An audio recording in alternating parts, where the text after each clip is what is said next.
할렐루야. 하나님이 저와 영들과 함께 하십니다. 그리고 붙드시고 지켜주십니다. 우리 좌우 옆분들에게 이렇게 인사하도록 하겠습니다. 하나님이 지키시고 붙드십니다. 하나님이 지키시고 붙드시는 우리 순복음 속초교회 성도님들 되시길 주의 이름으로 간절히 축복합니다. 하나님 말씀은 요한복음 19장 31절에서 37절 말씀입니다. 드디어 이제 예수님께서 죽으시고 창에 허리가 찔려서 물과 피를 쏟으시는 사건을 오늘 이제 보게 됩니다.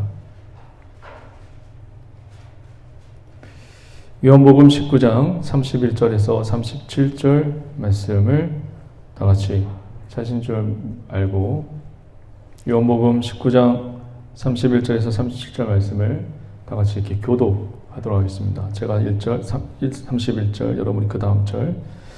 이 날은 준비일이라 유대인들은 그 안식일의 큰 날이므로 그 안식일의 시체를 십자가에 두지 아니하려 하여 빌라도에게 그들의 다리를 꺾고 시체를 치워달라 하니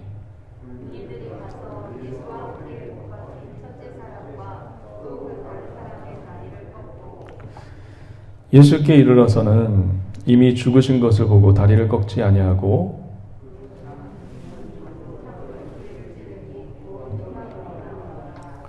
이를 본 자가 증언하였으니 그 증언이 참이라. 그가 자기의 말하는 것이 참인 줄 알고 너희로 믿게 하려 함이니라.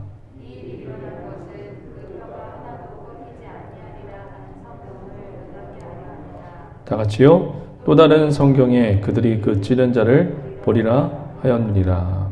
아멘. 지난주에 우리가 배웠던 것처럼 예수님이 어떤 제목을 뒤집어 씌워서 이제 십자가에 달리시죠? 그렇죠.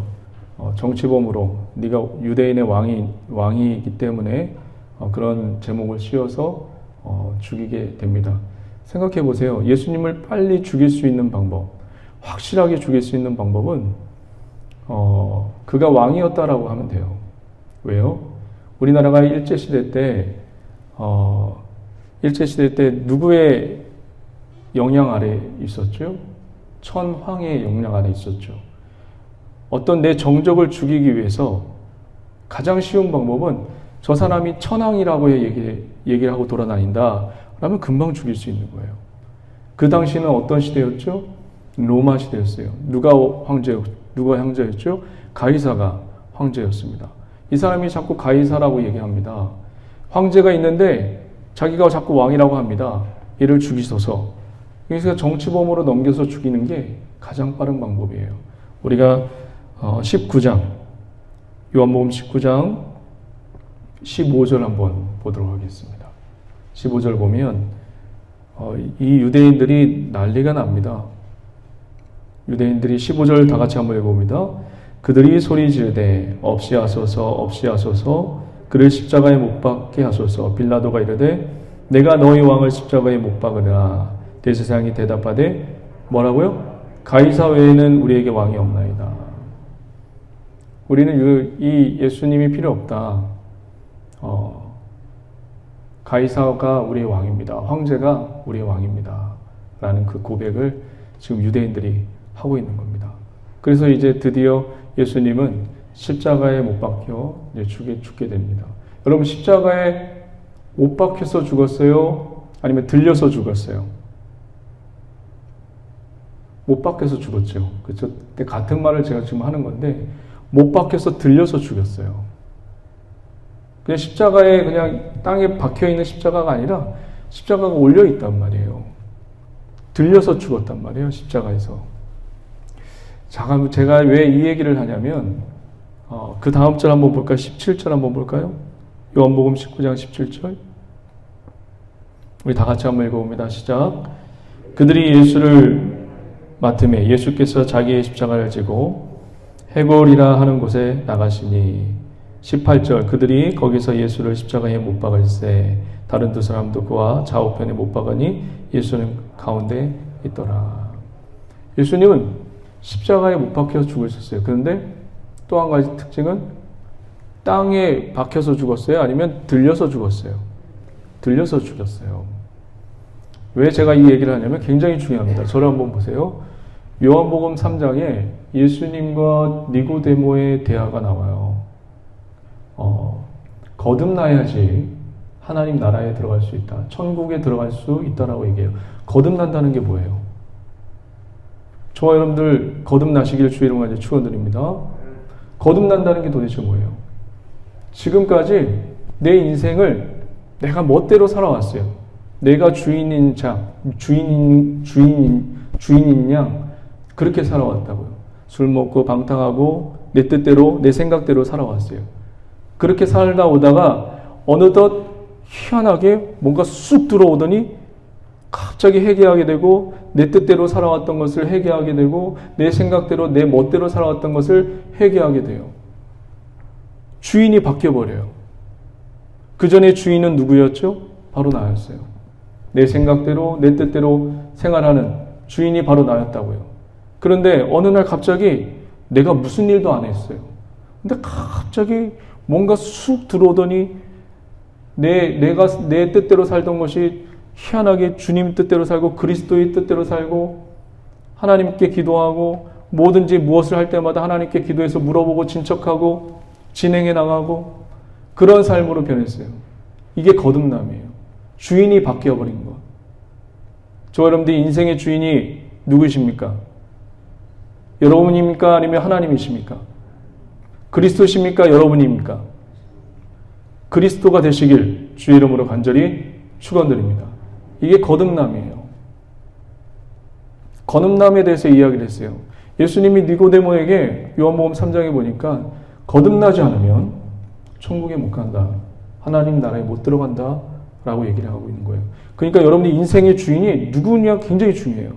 여러분이냐 그리스도냐. 그리스도가 주인 되시길 주의 이름으로 간절히 축원드립니다. 그런 얘기를 하다가 예수님이 또 이렇게 얘기하죠.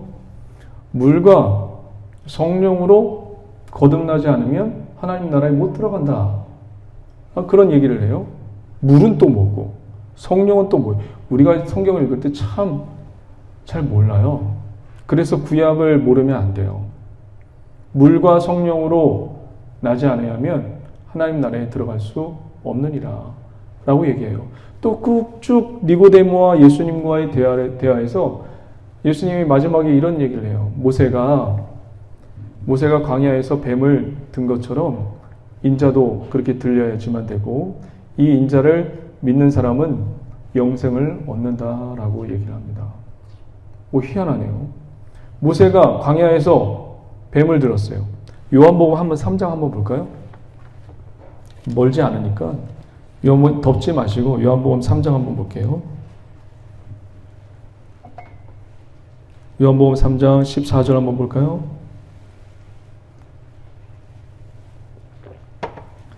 차근차근 제가 설명해 드릴 테니까 오늘 주님의 성령께서 여러분들의 길을 열어주셔서 내가 이런 존재였구나. 또 회개하고 또 엎드리는 그런 역사가 있기를 주의 이름으로 간절히 축원드립니다. 요한복음 3장 14절부터 다 같이 한번 읽어봅니다. 시작. 모세가 광야에서 뱀을 든 것 같이 인자도 들려야 하리니 15절 이는 그를 믿는 자마다 영생을 얻게 하려 하십니다. 무슨 얘기인가요? 이 도대체 모세가 광야에서 뱀을 들었어요. 어떤 사건을 얘기하는 거죠? 민수기 21장에 보시면 이스라엘 민족이 이제 가나안 땅을 이제 들어가기 이제 직전에 앞두고 있었어요. 가나안 땅 이제 들어갈 거예요. 그런데 이 이스라엘 백성이 삶이 어때요?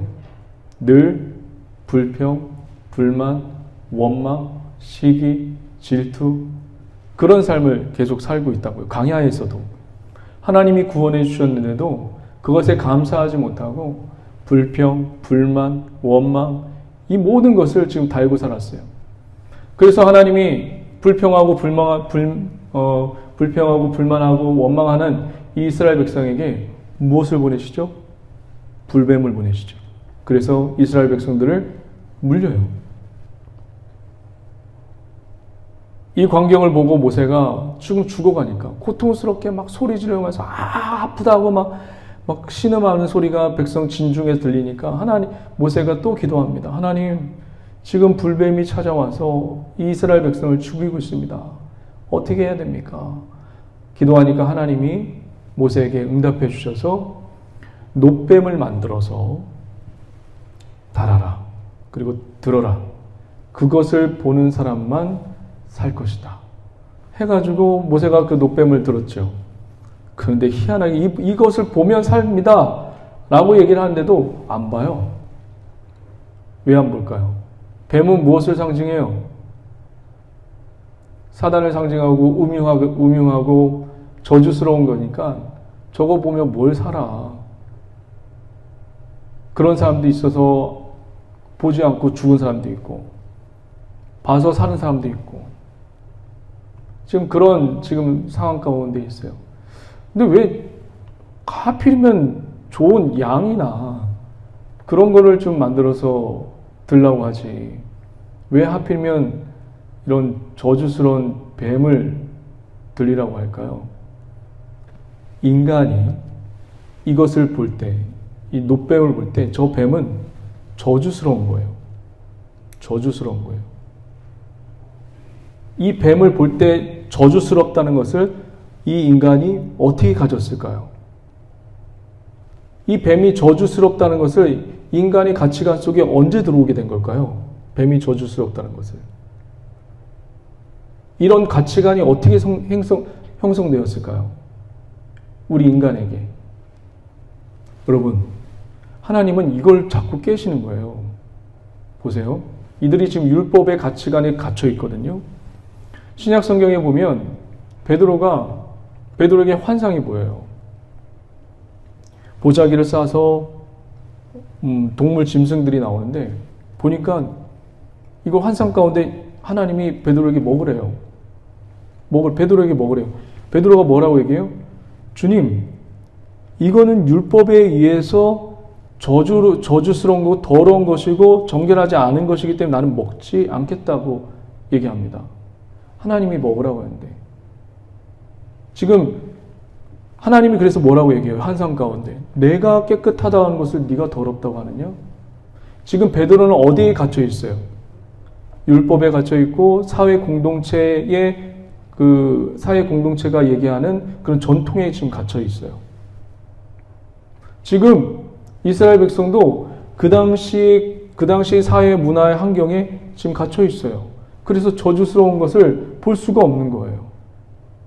그런데 신명기 21장에 보면 나무에 달린 자마다 뭐라고 얘기했죠?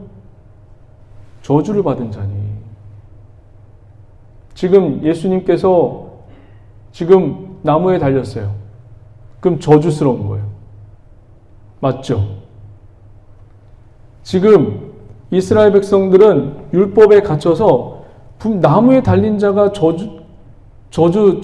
신명기 21장에 그렇게 말씀하고 있는데 이 저주스럽게 죽은 예수님을 바라봐야지 산다?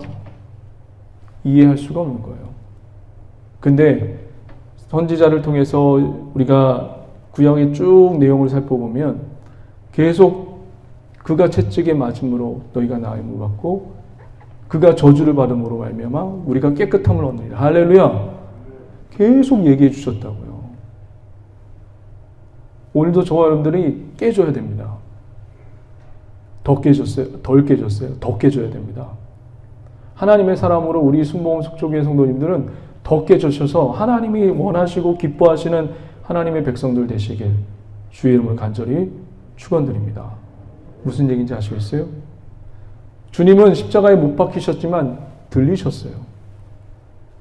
그 저주스러운 유대인들이 가장 저주스러운 십자가에 달린 자마다 나무에 달린 자마다 하나님의 저주에 받은 자라고 신명기 21장에 나와 있거든요. 그러니까 유대인들은 예수님을 저주받은 자라고 생각을 해요. 근데 그 저주스러운 달린 그 뱀을 봐야지만 어떻게 해요? 살 수 있어요. 우리의 가치관이 깨어지고 전통과 사회, 문화, 그거 모든 것이 깨어져야 우리의 내 자아의 심령이 깨어져야 주님을 제대로 볼 수 있는 것입니다. 오늘도 내 자신이 깨어져서 하나님을 더욱더 의지하고 바라보며 나가는 기가 복된 믿음의 우리 순복음 속초교회 성도님들 되시길 주의 이름을 간절히 축원드립니다. 되게 역설이에요. 성경이 가만 보면 그냥 1 더하기 1로 나오는 게 아니라 역설의 역설의 역설이에요. 그런 걸 여러분들이 하나님께서 눈을 열어주시고 귀를 열어주셔서 맹인된 우리를, 그리고 귀머거리 된 우리를 열어주셔서 하나님의 놀라운 세계를 체험하고 경험해서 성령의 충만한 기업된 믿음의 성도님 되시길 주의 이름으로 간절히 축원드립니다. 예수님이 이제 십자가에 들려서 죽으시기 직전에 우리 요한복음 다시 한번 돌아보죠. 19장으로 돌아볼게요.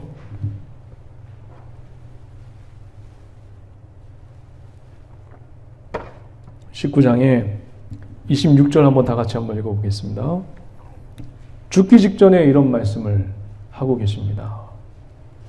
26절 다 같이 한번 읽어볼까요? 시작.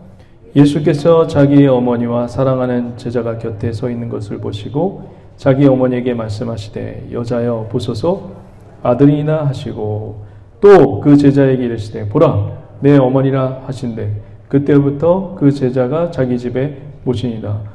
왜 마지막에 이런 얘기를 했을까요?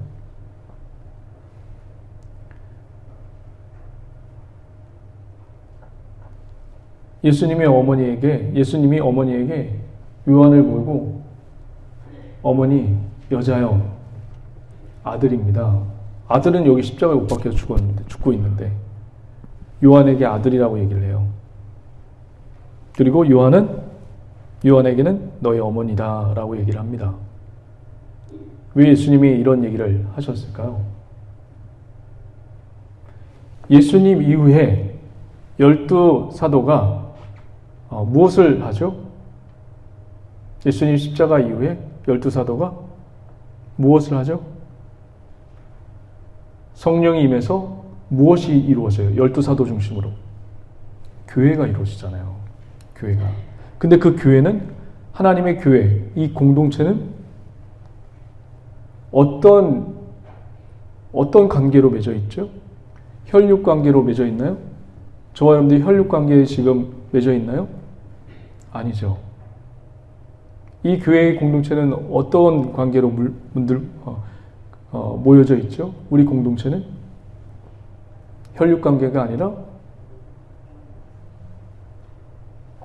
하나님께서 이 교회 공동체를 지금 하나 만들게 해주셨는데 예수님께서 부르신 사람과 그리고 그에 순종한 사람들이 모임이 교회입니다. 맞죠? 예수님이 뭐라고 얘기했어요? 어머니에게 아들입니다. 요한에게는 뭐라고 얘기했어요? 어머니입니다. 그것을 순종해서 이루어진 게 공동체예요. 그러니까 우리는 사람 말을 듣는 것이 아니라 누구의 말을 들어야 돼요? 주님의 음성에 귀담아 들을 수 있는 그런 영성이 있어야 돼요. 주님이 말씀하시고 주님이 부르신 공동체가 모인 곳이 바로 여기입니다. 그것을 지금 얘기하고 있는 거예요. 그것을 미래에 있어질 예수님 십자가 이후에 탄생될 교회를 미리 얘기하고 있는 거예요. 혈육 집단이 아니다. 이 집단은 내가 명령하고 그 명령에 순종하는 집단이며 내가 부른 사람들이 모인 집단이 바로 교회다라는 것을, 교회가 될 것이라는 것을 십자가 사건에서 보여주고 있는 것입니다. 이제 예수님께서 그 말씀을 하시고 이제 죽으셔요. 한번 오늘 말씀을 한번 볼까요? 오늘 말씀을 죽으셨는데 근데 굳이 군인이 와서 예수님을 칼로 찔릅니다. 창으로 찔러요. 한번 그 말씀을 한번 볼게요. 33절 한번 보도록 하겠습니다. 33절. 여기 내용이 다 중요한데 제가 그냥 딱 묵상하면서 중요한 것만 지금 이렇게 넘어가는 거예요. 33절 한번 볼게요. 예수께서 일어나서는 이미 죽으신 것을 보고 다리를 꺾지 아니하고 34절 다 같이요. 그중 한 군인이 창으로 옆구리를 찌르니 곧 피와 물이 나오더라. 왜 창으로 다리를 찌르지도 않고 왜 꼭 굳이 옆구리를 찔렀을까요? 옆구리를 찔러서 뭐가 나왔죠? 피와 물이 나오더라. 다큐를 한번 본 적이 있어요. 이것에 대해서. 옆구리를 찌르면 심장을 관통해서 피와 물이 나오게 되어 있대요. 이게 과학적인 증거래요. 그래서 피와 물이 나온 건 사실적으로 묘사한 것이다 라는 것을 다큐를 본 적이 있는데, 이거는 과학적인 거고, 신학적인 이 말씀을 신학적인 의미에서 보게 되면 굉장한 의미가 있습니다. 왜 옆구리며 왜 피와 물이 나왔는지, 물과 피가 나왔는지, 이것을 오늘 한번 저와 여러분들 조금 시간이 많지는 않지만 짧게 한번 짚고 넘어가도록 하겠습니다. 여러분, 창세기에 보시면 아담을 하나님께서 독초하는 것을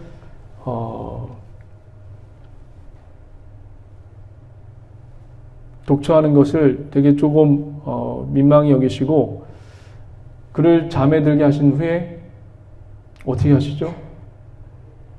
아담을 잠에 들게 하신 후에, 그렇죠, 갈비뼈를 빼냈어요. 빼내고 누굴 만드시죠? 하와를 만들어요. 근데 그 하와를 통해서 어떻게 되죠? 죄를 짓게 되고 타락하게 되고 그렇게 된 거죠. 그렇죠? 물론 아담도 거기에 편승을 했지만 무너졌다고. 이 공동체가 무너졌다고요. 하나님이 해놓으신 이 모든 공동체가 무너졌다고요. 근데 예수님이 창으로 옆구리를 찔렀단 말이에요. 갈비뼈가 터졌단 말이에요. 이게 무슨 의미일까요? 첫째 아담인 이 아담이 망가진 공동체, 가족 공동체, 교회 공동체를 지금 예수님께서 창으로 허리를 찌르시면서 어떻게 해요? 그가 다시 회복하고 있는 것입니다. 믿으십니까? 주님이 그렇게 우리를 회복시키신 거예요. 그 공동체를, 이 교회를. 그러니까 주님이 창으로 갈비뼈를 관통하시면서 우리를 만드신 것입니다. 그래서 이 교회가 너무 중요한 거예요. 그러니까 핏값으로 산 거예요. 아담이 망쳐놓은 것을 둘째 아담인 예수 그리스도가 다시금 회복시키신 것입니다. 믿으십니까? 이 교회가 그만큼 그렇게 중요한 거예요. 그런데 왜 거기서 물과 피죠? 물과 피? 여러분, 요한복음 3장에 보면 아까도 얘기했지만 니고데모와 대화 속에서 하나님 나라에 들어가려면 어떻게 해야 된다고? 물과 성령으로 거듭나지 아니하면 하나님 나라에 들어갈 수 없대요. 근데 여기도 물과 34절부터 다 같이 한번 볼까요? 그중 한 군인이 창으로 옆구리를 찌르니 곧 피와 물이 나오더라. 물과 피예요. 왜 물과 피일까요? 도대체. 저를 한번 보세요. 이제 아주 길게 설명해야 할 부분을 아주 짧게 설명해야 되니까 여러분 이해력이 많을 거라 생각하고 제가 짧게 설명하도록 하겠습니다. 이스라엘 백성이 출애굽에서 하나님의 힘과 능력으로 자기의 노력과 열심이 아니었어요. 주님의 힘과 능력과 권세로 그들은 애굽에서 자유인의 신분이 됩니다. 자유인의 신분이 되어서 어디를 건너게 되죠?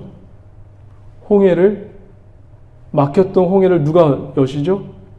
하나님이 여셔서 그 길을 자기 힘과 능력이 아니라 주님의 힘과 능력으로 거기를 통과하게 됩니다. 통과하면 하나님 앞에 구원을 받았다고요. 하나님의 거룩히 씻음을 당했다고요. 그러면 어떻게 살아야 돼요? 주님의 힘과 능력과 권세로 그렇게 이끌림을 받았고 홍해를 가르고 홍해 물속을 지나갔으니까 고린도서에서 10장에 보면 바울이 홍해를 건넌 사건을 뭐라고 얘기해요? 침례를 받았다는 사건을 얘기해요. 침례를 받았어요. 자기의 힘과 능력으로 침례를 받은 것이 아니라 하나님의 능력과 권세로 이 물을 지났어요. 그러면 어떻게 살아야 돼요? 주님만 바라보고 살아야죠. 그런데 어떻게 되죠? 광야에서 늘 불평과 불만을 했고 이 불평과 불만을 했던 이 민족을 하나님이 버리시지 아니하시고 어디를 또 들여보내죠? 하나님이 약속하신 땅 가나안 땅으로 이 실수 많고 실패한 이 민족을 가나안 땅에 또 집어넣어요. 그 땅에서 어떻게 살아요? 하나님만 의지하고 하나님만 바라보고 살합니까? 아니죠. 물을 지난 이 이스라엘 백성이 광야도 실패해, 가나안도 실패해서 어떻게 해요? 멸망당하고 맙니다. 실패해서 멸망당하고 말아요. 마지막으로 유다가 586년에 바벨론 왕국에 멸망당하죠. 그럼 하나님은 어떻게 이 이스라엘 백성을 어떻게 생각하실까요? 고민이겠죠. 뭘 해도 실패해요. 선지자를 보내도 실패해요.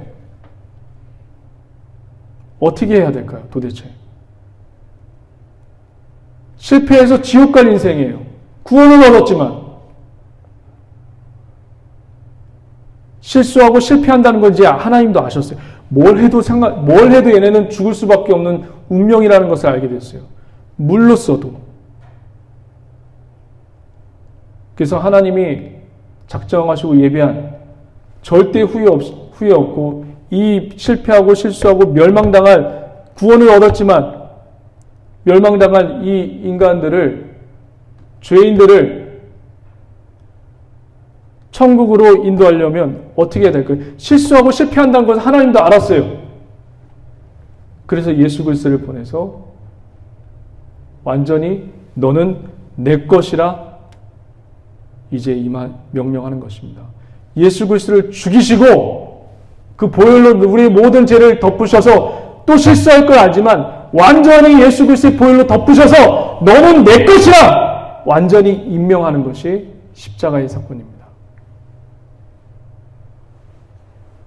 구약에 있는 사건만 본다면 우리는 또 멸망해요. 하나님은 그걸 아신 거예요.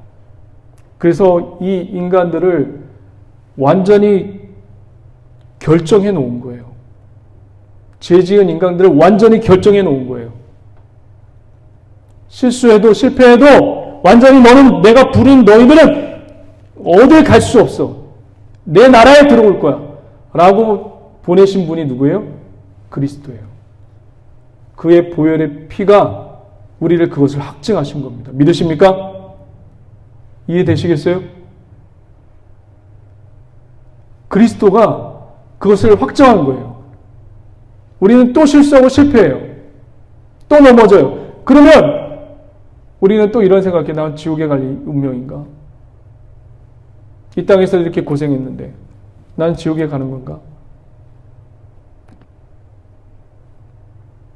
이제 그런 생각은 사단이 우리에게 주는 거고 완전히 결정되었습니다. 무엇이 결정됐죠? 저와 여러분들은 천국이 결정되었습니다. 그 사건이 그리스도의 보혈의 사건입니다. 피의 사건이에요. 물 가지고는 안 된 거예요. 그래서 그리스도의 보혈의 피로 완전히 멸망받을 이스라엘, 멸망받을 우리, 이 존재를 완전히 결정 지은 겁니다. 천국으로 인도하려고. 이 사건이 물과 피의 사건입니다. 물과 성령의 사건입니다. 우리 교회가 더욱더 물과 피의 성령의 사건이 더욱더 충만하게 넘쳐나게 주의 이름으로 간절히 축원드립니다. 우리는 물로 통과하면 늘 실패해요. 여기까지는 부족해요. 그래서 주님이 죽으셔서 완전히 결정 지은 겁니다. 실수해도 실패해도 너는 내 아들이고 내 자녀라는 것을 확증하는 사건이 피의 사건입니다. 십자가의 사건입니다. 믿으십니까? 성령께서 저와 여러분들 귀에 그리고 마음에 들려주셔서 이 십자가의 은혜가 들려지고 깨달아지고 감사로 다가오는 오늘 귀하고 된 성찬 예배가 되기를 주의 이름으로 간절히 축원드립니다. 기도하시겠습니다. 하나님 감사합니다.